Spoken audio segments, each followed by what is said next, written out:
1980 সালের 22 সেপ্টেম্বর মধ্যপ্রাচ্যের আকাশ হঠাৎ করেই যুদ্ধবিমানের গর্জনে কেঁপে ওঠে।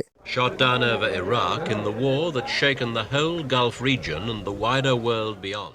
ইরানের সীমান্তে একযোগে হামলা চালায় ইরাকি বাহিনী। শুরু হয় এমন এক যুদ্ধ যা 8 বছর ধরে দুই দেশকে রক্তক্ষয়ী সংঘাতে জড়িয়ে রাখে এবং বদলে দেয় পুরো অঞ্চলের রাজনৈতিক মানচিত্র। For a little under a week, but Iraq is his, and he wants everyone to know.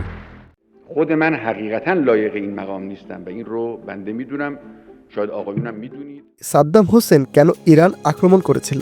এটি কি শুধুই সীমান্ত বিরোধ নাকি এর পেছনে ছিল আরও গভীর রাজনৈতিক ও আদর্শিক হিসাব? এই আক্রমণের শিকড় অনুসন্ধান করতে হলে আমাদের ফিরতে হবে 1979 সালের ইরানে।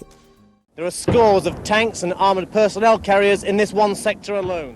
সে বছর আয়াতুল্লাহ খোমেনির নেতৃত্বে ঘটে যায় ঐতিহাসিক ইসলামিক বিপ্লব। পশ্চিমা সমর্থিত শাহ সরকারের পতনের মাধ্যমে ইরান রূপ নেয় একটি বিপ্লবী শিয়া ইসলামী রাষ্ট্রে। এই পরিবর্তন শুধু ইরানের ভিতরেই সীমাবদ্ধ ছিল না, এর আদর্শিক ঢেউ ছড়িয়ে পড়ার আশঙ্কা দেখা দেয় পুরো মধ্যপ্রাচ্যে, বিশেষ করে প্রতিবেশী ইরাকে। ইরাকের জনসংখ্যার বড় একটি অংশ ছিল শিয়া মুসলমান, কিন্তু দেশটির ক্ষমতা ছিল সুন্নি নেতৃত্বাধীন বাথ পার্টির হাতে। সাদ্দাম হোসেন আশঙ্কা করেছিলেন খোমেনির বিপ্লবী আদর্শ ইরাকের শিয়াদের মধ্যে বিদ্রোহ উস্কে দিতে পারে, তাই ইসলামিক বিপ্লবের বিস্তার রোধ করা হয়ে ওঠে তার অন্যতম প্রধান লক্ষ্য। The terrified party members in the theatre hall begin to clap desperately.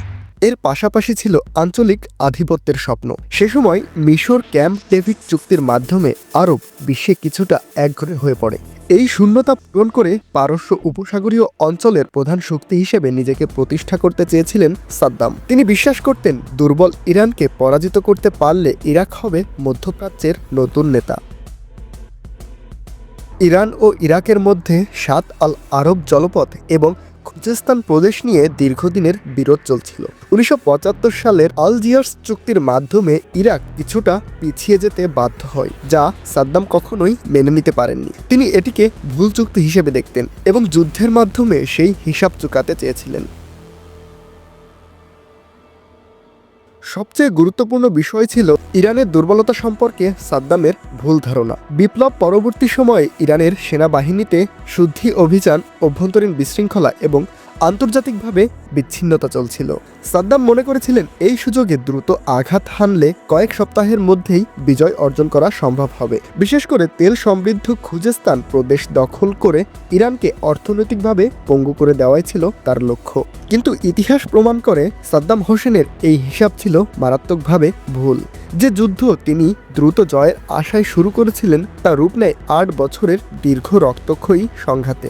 Lakh lakh মানুষ প্রাণ হারায়, দুই দেশের অর্থনীতি ধ্বংস হয়, অথচ দুই পক্ষই সুস্পষ্ট বিজয় অর্জন করতে পারেনি। সংক্ষেপে বলা যায়, সাদ্দাম হোসেন ইরানে আক্রমণ করেছিলেন ভয়, উচ্চাকাঙ্ক্ষা এবং ভুল মূল্যায়নের সমন্বয়ে। ইসলামিক বিপ্লবের আতঙ্ক, আঞ্চলিক নেতৃত্বের স্বপ্ন, সীমান্ত বিরোধ এবং ইরানের দুর্বলতা সম্পর্কে অতিরিক্ত আত্মবিশ্বাস সব মিলিয়েই জন্ম নেয় মধ্যপ্রাচ্যের ইতিহাসের অন্যতম ভয়াবহ যুদ্ধ।